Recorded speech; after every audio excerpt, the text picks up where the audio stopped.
قل لو كان البحر مدادا لكلمات ربي لنفد البحر قبل أن تنفد كلمات ربي ولو جئنا بمثله مددا قل إنما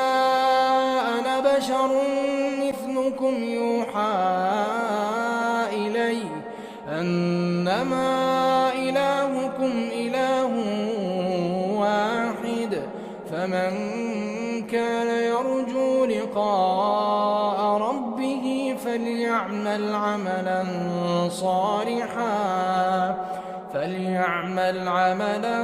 صالحا